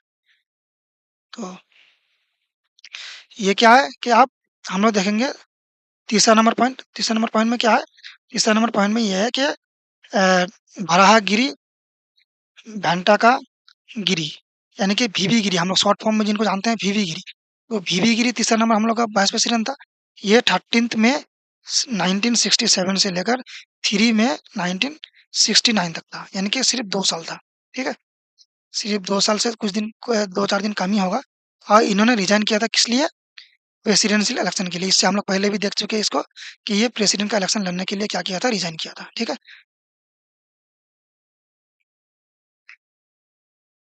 अब हम लोग जानेंगे चौथा नंबर क्या है? गोपाल सारावत पाठक। गोपाल सारावत पाठक, जो 31 अगस्त 1969 से लेकर 30 अगस्त 1974 तक था। ठीक है, लेकिन ये कभी भी प्रेसिडेंट नहीं बना। ठीक है, ये कभी भी प्रेसिडेंट नहीं बना था। ठीक है, उसके बाद हम लोग देखते हैं बीडी जती। इनकी बीडी जती, जो हम लोग का पांचवा वाइस प्रेसिडेंट था, ये 31 अगस्त 1974 से लेकर 30 अगस्त 1979 तक ये बना था। ठीक है, तो ये serve as acting president but not elected, यानी कि प्रेसिडेंट एक्टिंग प्रेसिडेंट के हिसाब से काम किया है, लेकिन कभी भी प्रेसिडेंट नहीं बना। और ये तो बना ही नहीं था प्रेसिडेंट, कभी प्रेसिडेंट का काम भी नहीं किया और प्रेसिडेंट बना भी नहीं। ठीक है, वाइस प्रेसिडेंट ही रह गया। उसके बाद हम लोग देखेंगे क्या? मोहम्मद हिदायतुल्लाह, यानी कि जो छठा नंबर था, मोहम्मद हिदायतुल्लाह, जो 31 अगस्त 1979 से लेकर 30 अगस्त 1984 तक था। और इन्होंने ये भी सर्व किया था एक्टिंग प्रेसिडेंट के रूप में, इलेक्ट नहीं हुआ था। हम लोग इन दोनों को देख चुके हैं इससे पहले भी, आप सबको पता ही है। तो ये सर्व किया था एक्टिंग प्रेसिडेंट के रूप में, लेकिन प्रेसिडेंट नहीं बना था। ठीक है, तो चलिए नेक्स्ट देखते हैं। सातवां नंबर जो हम लोग का वाइस प्रेसिडेंट था, वो कौन था? वो था आर वेंकटरमन। आर वेंकटरमन था, जो 31 अगस्त 1984 से लेके तो 24 जुलाई 1987 तक था। ये लास्ट में क्या बना था? प्रेसिडेंट, मैंने बाद में प्रेसिडेंट भी बना था। ठीक है, ये भी बाद में प्रेसिडेंट बना था। उसके बाद आठवां नंबर क्या था? डॉक्टर शंकर दयाल शर्मा। डॉक्टर शंकर दयाल शर्मा के बारे में हम लोग इससे पहले भी एक बार पढ़े। ठीक है, ये बाद में प्रेसिडेंट भी बना था। तो ये 3 सितंबर 1987 से लेके 24 जुलाई 1992 तक बना था। ठीक है, तो ये बाद में क्या बना फिर? बाद में फिर प्रेसिडेंट बना। उसके बाद जो है, उसके बाद कौन है? उसके बाद है के आर नारायण। के आर नारायण जो है वो 21 अगस्त 1992 से लेके 24 जुलाई 1997 तक था। बाद में ये प्रेसिडेंट बना था। ये इसके बारे में हम लोग और एक भी एक चीज जानेंगे, कि अभी हम लोग जो जाने, हम लोग का 14th vice president Jagdeep Dhankhar ji के बारे में। जगदीप धनखड़ जी के बारे में, जो 1992 के बाद सबसे ज्यादा मार्जिन से क्या हुआ था? मार्जिन से वाइस प्रेसिडेंट हुआ था। तो इससे पहले 92 में जो बना था, तो 92 में ये बना था, के आर नारायण ने बना था। तो के आर नारायण ऐसा आदमी था जो बहुत ज्यादा मार्जिन से क्या हुआ था? जीता था। ठीक है, तो उसके बाद हम लोग 10वां नंबर क्या पढ़ेंगे? 10वां नंबर पॉइंट में क्या है? किसान कांत। तो किसान कांत के बारे में 21 अगस्त 1997 से लेके 27 जुलाई 2002 तक ये वाइस प्रेसिडेंट बना था। और ये अपने ऑफिस में ही मर गया था। ये चीज आप लोगों को बहुत महत्वपूर्ण है, याद रखना, कि ये अपने ऑफिस चलाते वक्त अपने ऑफिस में ही मर गया था। तो ऐसा भी सवाल आता है कि ऐसा कौन सा वाइस प्रेसिडेंट है जो अपने ऑफिस के ड्यूरिंग, अपने ऑफिस टाइम में क्या हुआ था? डेथ हो गया था। ठीक है, उसके बाद 11 नंबर पॉइंट क्या है? 11 नंबर में है धैर्य सिंह शेखावत, जो हम लोग का 11वीं वाइस प्रेसिडेंट था।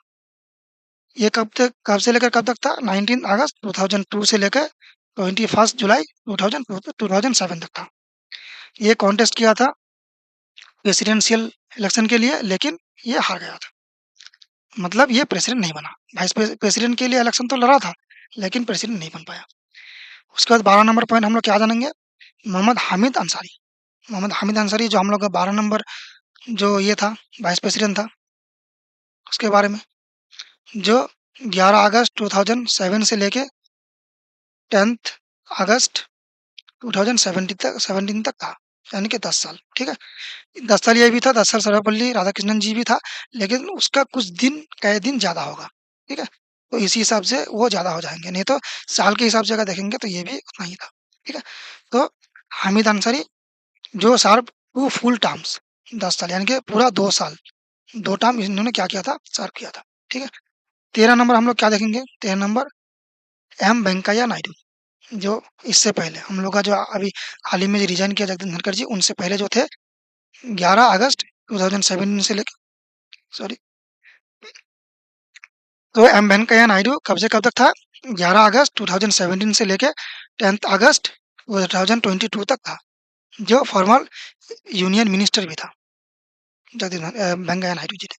उसके बाद हम लोग का लास्ट और हम लोग का अभी रिजाइन करने वाला, जिसके बारे में जानते हुए हम लोग इतना सारा कुछ पढ़ लिए, वो था जगदीप धनखड़ जी। जगदीप धनखड़ जी जो हम लोग का 14वां जो वाइस प्रेसिडेंट था, तो वो 11 अगस्त 2022 को बना था। मैंने इससे पहले आप लोगों को क्लास में बोल भी दिया कि 17 जुलाई को क्या हुआ था? इलेक्शन हुआ था। 17 जुलाई को इलेक्शन हुआ था और ये जाके वाइस प्रेसिडेंट जो बना था वो 11 अगस्त को बना था 2022 को। और वो प्रेजेंटली अभी जो रिजाइन किया है इसका टर्म अब तक तो कोई बना नहीं है, ठीक है? तो करंटली वाइस प्रेसिडेंट एज जुलाई 2025 यानी कि जुलाई तक ये बना, ठीक है? तो ये सब सारा डाटा सब चीज़ आप लोगों को याद रखना है। बाकी नेक्स्ट फिर हम लोग देखते हैं। तो प्रेसिडेंट से रिलेटेड सारा टॉपिक सारा चीज़ हम लोग का कवर हो गया। अब हम लोग जो जानेंगे अब हम लोग जानेंगे वाइस प्रेसिडेंट से रिलेटेड कुछ एमसीक्यूज़, मतलब हम लोग जो पढ़े, कितना हम लोग का याद हुआ, तो इसको हम लोग क्या करेंगे रिवाइज़ करेंगे। इसमें जो क्वेश्चंस है, ये क्वेश्चंस कुछ एक्सपेक्टेड है और कुछ क्या है पीवाईक्यू है। तो चलिए हम लोग डिस्कस करते हैं। ये एक बहुत ही महत्वपूर्ण मतलब चीज़ें हैं कि हम लोग कोई भी चीज़ पढ़ते हैं, तो उनका रिवीजन हम लोग को बहुत ज़रूरी है।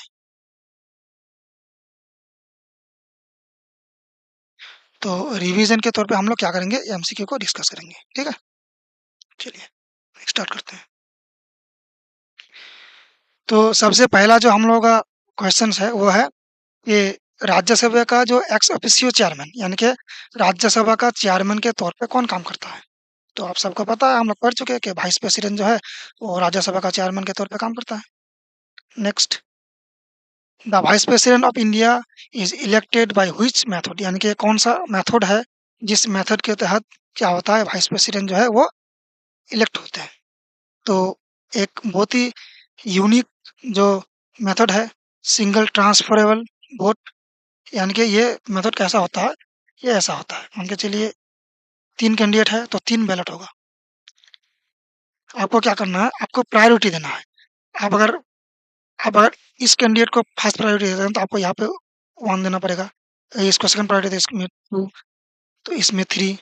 फिर मान के चलिए दूसरा कोई लोग आके वोट डालते हैं, मान के चलिए 3 कैंडिडेट है, उनको इसको फर्स्ट प्रायोरिटी नहीं देना है, उनको इसको फर्स्ट प्रायोरिटी देना है, तो वो इसको ही 1 देंगे।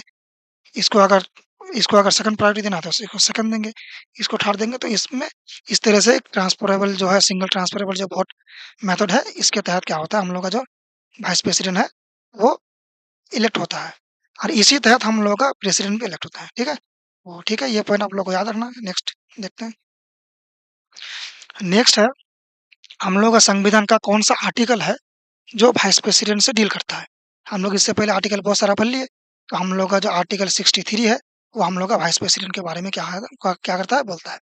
यानी कि हम लोग का कंट्री में, हम लोग का देश में एक वाइस प्रेसिडेंट होना चाहिए।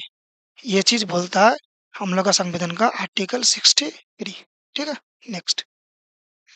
नेक्स्ट है the minimum age to contest, यानी कि वाइस प्रेसिडेंट बनने के लिए हम लोग का मिनिमम एज क्राइटेरिया क्या होना चाहिए? यानी कि कितना उम्र का होना चाहिए, उम्र दराज होना चाहिए, यानी कि 35 साल का होना चाहिए, ठीक है? तो आप याद रखेंगे।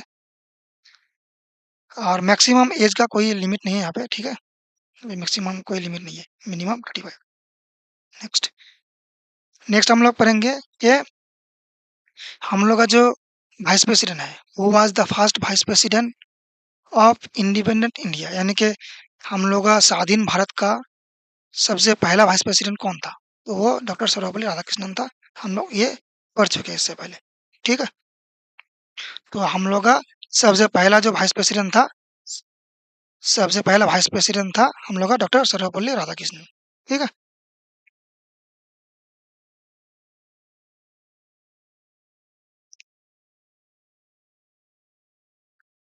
उसके बाद हम लोग देखेंगे क्या? उसके बाद हम लोग देखेंगे vice president can act as president in the event of, यानी कि कब वो कर सकते हैं, यानी कि वाइस प्रेसिडेंट कब प्रेसिडेंट के रूप में काम कर सकते हैं या प्रेसिडेंट का रोल प्ले कर सकते हैं। तो यहाँ पे पॉइंट सब देख लेते हैं हम लोग। प्रेसिडेंट्स रेजिग्नेशन, यानी कि प्रेसिडेंट रिजाइन कर दिया है। प्रेसिडेंट्स इम्पीचमेंट, यानी कि प्रेसिडेंट का इम्पीचमेंट हो गया है। प्रेसिडेंट्स डेथ, यानी कि प्रेसिडेंट मर चुका है। तो ये सारी पॉइंट है, ये सारा पॉइंट अगर होता है तो हम लोग क्या कर वाइस प्रेसिडेंट क्या कर सकता है, प्रेसिडेंट के तौर पे काम कर सकता है। ठीक है? Which of the following is not the qualification of vice president, यानी कि वाइस प्रेसिडेंट का क्वालिफिकेशन इनमें से कौन सा नहीं है, मतलब इनमें से कौन सा नहीं होने से भी वाइस प्रेसिडेंट बन सकते हैं। तो सिटीजन, ये तो हम लोग पढ़ चुके हैं, ये तो है, मतलब इंडियन सिटीजन होना चाहिए। उसके बाद यानी कि लोकसभा नहीं होना चाहिए। ये 35 साल उम्र होना चाहिए। और must not hold the office of profit, यानी कि कोई प्रॉफिटल ऑफिस होल्ड नहीं कर सकता है। तो कौन सा बचता है ये? तो लोकसभा का मेंबर होना कोई जरूरी नहीं है। अगर राज्यसभा का मेंबर होता है तो ठीक है, राज्यसभा का मेंबर होना काफी है, लोकसभा का मेंबर नहीं होना है। ठीक है? नेक्स्ट नेक्स्ट है how many members constitute the electoral college for the vice presidential election, यानी कि वाइस प्रेसिडेंट का जो इलेक्शन है वो कौन सा लोग है, कौन सा जो हाउसेस है जो क्या करते हैं, पार्टिसिपेट कर सकते हैं। तो पहले तो है ओनली लोकसभा, यानी कि सिर्फ लोकसभा, तो ये तो नहीं होगा, सिर्फ लोकसभा नहीं होगा। राज्यसभा भी होगा। ओनली राज्यसभा ये भी नहीं होगा, क्योंकि लोकसभा राज्यसभा दोनों होगा। All MPs of both houses, यानी कि सिर्फ एमपीज तो नहीं, एमएलएस भी होते हैं। तो ऑल एमएलएस एंड एमपीज नहीं, एमएलएस तो नहीं होते हैं। तो ये तो होगा, ये होगा, ये नहीं होगा। ऑल एमपीज यानी कि राज्यसभा और लोकसभा दोनों हाउसेस का जो मेंबर है, बोथ हाउसेस। उसके बाद हम लोग क्या देंगे, the term of the vice president, यानी कि वाइस प्रेसिडेंट का टर्म कितना होता है, कितने दिन के लिए वो अपॉइंट होते हैं, कितने दिन के लिए वो इलेक्ट होते हैं। तो वो 5 साल के लिए इलेक्ट होते हैं, ये हम लोग पढ़ चुके हैं इससे पहले। ठीक है? Next next which body conduct the election of the vice president, यानी कि वाइस प्रेसिडेंट का जो इलेक्शन है वो कौन कंडक्ट करता है। तो हम लोग इससे पहले देख चुके कि जो हम लोग का election commission of India, election commission of India हम लोग का क्या करता है, वाइस प्रेसिडेंट और प्रेसिडेंट दोनों का इलेक्शन क्या करता है, कंडक्ट करता है। हम लोग का जो हम लोग का जो लोकसभा का इलेक्शन है, लोकसभा, उसके बाद हम लोग का अ, जो हम लोग का legislative state legislative state legislator, ये सब इसका इलेक्शन। उसके बाद बाकी और सिर्फ जो है पंचायत पंचायत और म्यूनिसिपैलिटी, म्यूनिसिपैलिटी का जो इलेक्शन है, ये दोनों इलेक्शन सिर्फ करवाता है कौन, स्टेट स्टेट इलेक्शन कमीशन। ठीक है? स्टेट इलेक्शन कमीशन सिर्फ ये करवाता है पंचायत और म्यूनिसिपैलिटी का इलेक्शन। बाकी सारा इंडिया का इलेक्शन कौन करवाता है, इलेक्शन कमीशन ऑफ इंडिया। ठीक है? तो ये चीज आप लोग को याद रखना है। Next, who act as the who act as the vice president when the office become vacant, यानी कि जब वाइस प्रेसिडेंट का ऑफिस वैकेंट हो जाए, वाइस प्रेसिडेंट का ऑफिस खाली हो जाए, यानी कि मान के चलिए वाइस प्रेसिडेंट, जैसे कि मान के चलिए अभी रिजाइन किया है जगदीप धनखड़ जी ने, तो इसका ऑफिस कौन संभालेगा? तो संविधान में ऐसा कोई प्रावधान नहीं है कि इसका ऑफिस ये संभालेगा, कोई नहीं संभालता जब तक नया वाइस प्रेसिडेंट इलेक्ट नहीं हो जाता। ठीक है? तो जब तक नहीं हो जाता तब तक होल्ड करेंगे ऑफिस को, तब तक के लिए खाली रहेगा। ठीक है? तो ये चीज आप लोग को याद रखना है। दूसरा नंबर पॉइंट क्या है, हु एडमिनिस्टर द ओथ, यानी कि वाइस प्रेसिडेंट का जो ओथ है, वो ओथ कौन लेता है, मतलब किसके सामने वाइस प्रेसिडेंट ओथ लेता है। तो वो प्रेसिडेंट है, हम लोग इससे पहले पढ़ चुके हैं ओथ में। ठीक है? Next, the vice president may be remove by, यानी कि वाइस प्रेसिडेंट को कैसे रिमूव किया जा सकता है, कैसे हटाया जा सकता है। तो वाइस प्रेसिडेंट को रिमूव करने का एक जो मेथड है, जो राज्यसभा में क्या करना पड़ता है, रिजोल्यूशन पास करना पड़ता है। सिर्फ एक मेजोरिटी के तौर पे, मेजोरिटी अगर हो जाए, रिजोल्यूशन पास हो जाए, तो फिर क्या कर सकते हैं हम लोग वाइस प्रेसिडेंट को रिमूव कर सकते हैं। लेकिन इसके लिए एक मतलब एक क्राइटेरिया होना चाहिए कि 14 डे बिफोर उसको क्या करना पड़ेगा, वार्निंग करना पड़ेगा, यानी कि वार्न करना पड़ेगा। पहले पहले ही उसको क्या करना पड़ेगा, वार्न कर देना पड़ेगा वाइस प्रेसिडेंट को कि 14 दिन पहले ही 14 डे पहले ही फॉर सॉरी 14 डेज़ पहले ही उसको क्या करना पड़ेगा, वार्न करना पड़ेगा कि हम लोग आपको रिमूव करने जा रहे हैं। ठीक है? नेक्स्ट उसके बाद during a vacancy in the office of the president the vice president यानी कि अगर कोई प्रेसिडेंट का ऑफिस वैकेंट हो जाता है, यानी कि प्रेसिडेंट का ऑफिस में कोई काम करने वाला नहीं है, यानी कि प्रेसिडेंट एब्सेंस है, प्रेसिडेंट का कोई तबीयत खराब है या प्रेसिडेंट कहीं किसी काम में बिजी है, तो उस वक्त प्रेसिडेंट का रोल प्ले करेगा कौन, वाइस प्रेसिडेंट। तो प्रेसिडेंट वाइस प्रेसिडेंट उस वक्त क्या करते हैं, एक्ट एज प्रेसिडेंट, यानी कि उस वक्त वो प्रेसिडेंट के तौर पर काम करता है। उसके बाद देखते हैं which vice president letter become the president of India, यानी कि इनमें से कौन सा जो ऐसे तो वैसे तो बहुत कई सारा वाइस प्रेसिडेंट है जो बाद में प्रेसिडेंट बना, लेकिन इनमें से कौन सा है जो बाद में वाइस प्रेसिडेंट से प्रेसिडेंट बना। तो यहाँ पे सबसे पहला ये जो वाइस प्रेसिडेंट है डॉक्टर सर्वपल्ली राधाकृष्णन, ये हम लोग का फर्स्ट वाइस प्रेसिडेंट है। ठीक है? तो ये हम लोग का हो जाएगा। Next what is the monthly salary of the vice president, यानी कि वाइस प्रेसिडेंट का जो मंथली सैलरी वो कितना है, तो वो 4 लाख है। ठीक है? यानी कि ये 2028 का प्रावधान में प्रोविजंस में ये बोला गया है कि 48 लाख 48 लाख पर एनम यहाँ पे मंथली नहीं बोला गया है, यहाँ पे पर एनम बोला गया है 48 लाख। तो 48 लाख अगर पर एनम होता है तो 12 महीने में तो ये 4 लाख करके ही होता है ना, तो ये मंथली 4 लाख होता है। ठीक है? और बाकी यहाँ पे और एक चीज जो मैंने इससे पहले बोल चुका है कि इसका जो सैलरी है वो 50 से 60% जो है, 50 से 60% ये पेंशन के तौर पे मिलता है, पेंशन के तौर पे मिलता है। बाकी जो है वो सैलरी की, और वो भी चेयरमैन ऑफ राज्यसभा के तौर पे, चेयरमैन ऑफ राज्यसभा के हिसाब से, राज्यसभा के तौर पे इसको वाइस प्रेसिडेंट के तौर पे कोई सैलरी नहीं मिलता है। ठीक है? तो ये सब चीजें आप लोग को याद रखना। Next in which of the capacities does the vice president perform only ceremonial functions, यानी कि इसका कौन सा ऐसा निम्न में से किस स्थिति में उपराष्ट्रपति केवल अ, औपचारिक भूमिका निभाता है। तो ये चेयरमैन ऑफ राज्यसभा के तौर पे, चेयरमैन के ऑफ राज्यसभा के तौर पे ही सिर्फ ये क्या करता है, इसका जो ऑफिशियल काम, इसका जो रेगुलर काम है वो होता है। बाकी तो वो करते हैं, बाकी तो वैसे अगर प्रेसिडेंट रहा तो उसको काम करने का जरूरत नहीं। ठीक है? नेक्स्ट उसके बाद क्या है, 18 नंबर, 18 नंबर में है vice president is not a member of, vice president इनमें से इसका मेंबर नहीं होता है। राज्यसभा का मेंबर होता है, कैबिनेट कमेटी का मेंबर भी होता है, उसके बाद इलेक्टोरल कॉलेज फॉर प्रेसिडेंट, यानी कि प्रेसिडेंट के इलेक्शन में जो इलेक्टोरल कॉलेज होता है इसमें भी वो होता है, लेकिन ये लोकसभा का मेंबर नहीं होता। ठीक है? लोकसभा का मेंबर इसको होना जरूरी नहीं है, ये हम लोग उससे पहले ही बोल चुके हैं। ठीक है?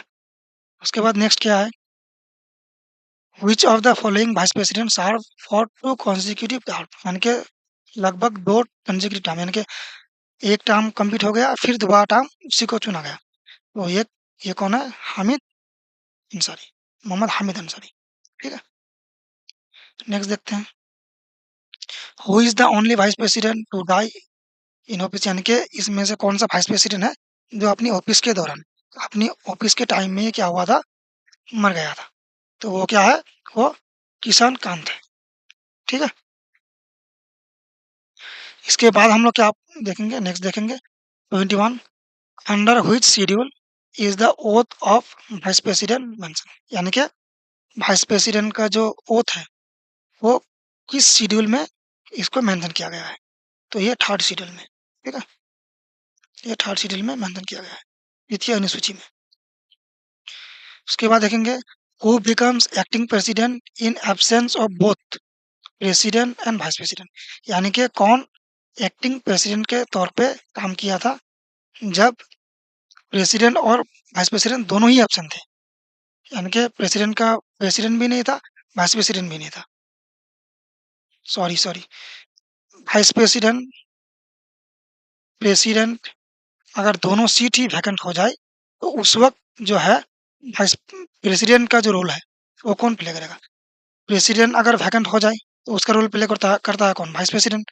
लेकिन अगर वाइस प्रेसिडेंट भी नहीं रहा, प्रेसिडेंट भी नहीं रहा, तो उस वक़्त उसका रोल कौन प्ले करेगा? तो उसका रोल प्ले करेगा कौन? Chief justice of India. Chief justice of India. Chief justice of India क्या करेंगे? प्रेसिडेंट का रोल प्ले करेंगे, ठीक है? तो ये चीज़ आप लोग को याद रखना है, chief justice of India. Which vice president serve as acting president after Zakir Hussain death, यानी कि ज़ाकिर हुसैन का डेथ हो गया, वाइस प्रेसिडेंट रहते हुए वो डेथ हो गया। फिर उसका जो है उसका रोल किसने प्ले किया? एक्टिंग वाइस प्रेसिडेंट के रोल पे, एक्टिंग प्रेसिडेंट के रोल पे, यानी कि जब ज़ाकिर हुसैन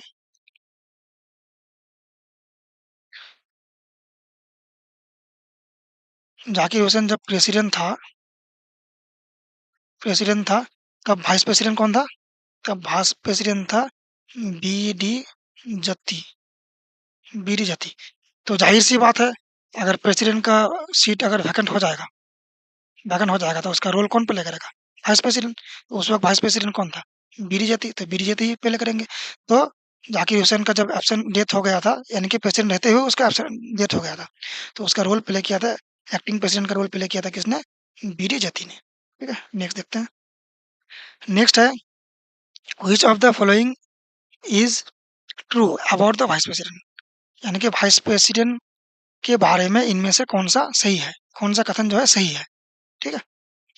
तो इसमें पहले क्या दिया हुआ है? He can summon the Lok Sabha.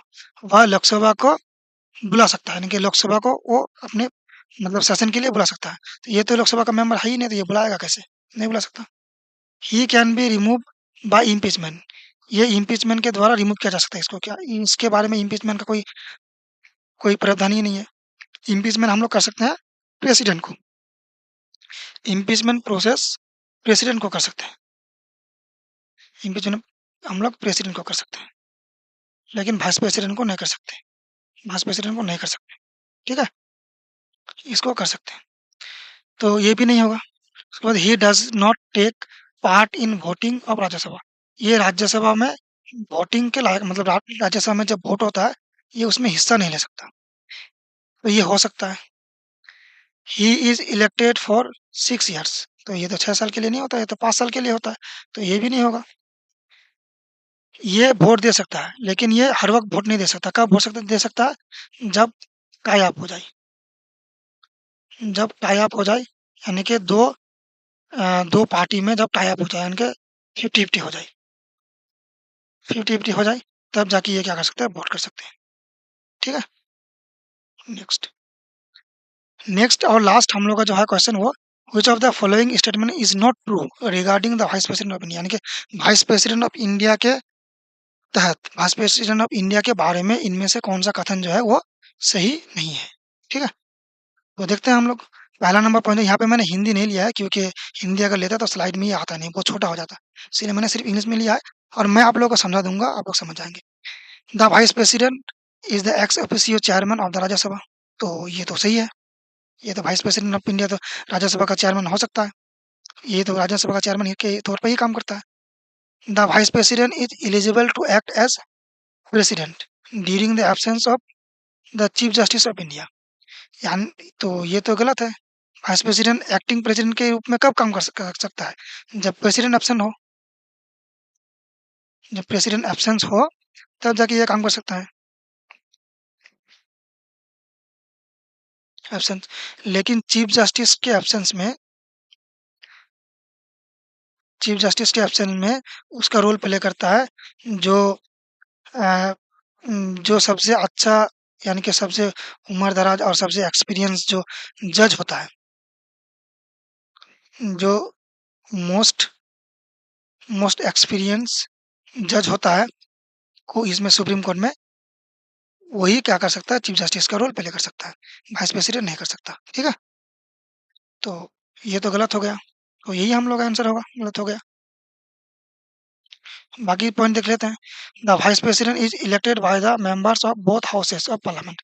यानी कि पार्लियामेंट का बोथ हाउसेस के द्वारा क्या होता है, वाइस प्रेसिडेंट क्या होता है, इलेक्ट होता है। तो ये तो सही है। नहीं, बोथ हाउसेस के द्वारा नहीं, बोथ हाउसेस ऑफ पार्लियामेंट। हाँ, ये तो सही है। तो सही तो नहीं होगा, हम लोग का गलत होगा। The vice president does not hold any office of profit under the government of India. यानी कि अंडर गवर्नमेंट ऑफ इंडिया इनकी कोई प्रॉफिट ऑफिस ये होल्ड नहीं कर सकता है। तो ये भी हम लोग देख लिए कि इसका जो क्राइटेरिया था, एलिजिबिलिटी जो क्राइटेरिया था, उसमें हम लोग यहाँ देखे थे कि वाइस प्रेसिडेंट ऑफ इंडिया बनने के बाद उसको कोई ऑफिस होल्ड नहीं करना है जो प्रॉफिट से रिलेटेड हो। ठीक है? यहाँ तक कि ये कोई पॉलिटिकल पार्टी भी होल्ड नहीं कर सकता। पॉलिटिकल पार्टी का मेंबर भी नहीं से बन सकता। ठीक है? तो ये सब चीज़ें आप लोग याद रखना है। तो हम लोग का क्लास हुआ कंप्लीट। अगर आप लोगों को वीडियो अच्छा लगा है तो आप लोग लाइक ज़रूर कर दीजिएगा, शेयर ज़रूर कर दीजिएगा दोस्तों के साथ, और सब्सक्राइब तो करिएगा ही करिएगा। ठीक है? क्योंकि आप लोगों का सब्सक्राइब, लाइक, शेयर ही हम लोगों को मोटिवेट करता है अच्छे-अच्छे और बेहतरीन क्लास बनाने के लिए। ठीक है? तो जीएस विद एमए के साथ आप लोग जुड़िए, और ऐसा ही बहुत महत्वपूर्ण अच्छा-अच्छा क्लास आप लोग लेते रहिए, इसका आनंद उठाते रहिए, और अपना प्रिपरेशन को जो है वो बूस्ट करते रहिए, आगे बढ़ाते रहिए। तो ठीक है दोस्तों, अब नेक्स्ट में आप लोगों को क्या चाहिए कमेंट में ज़रूर बताइएगा, नेक्स्ट क्या टॉपिक चाहिए। तो आज के लिए यहीं पे अलविदा करते हैं। थैंक यू दोस्तों जुड़ने के लिए हमारे साथ। जय हिंद।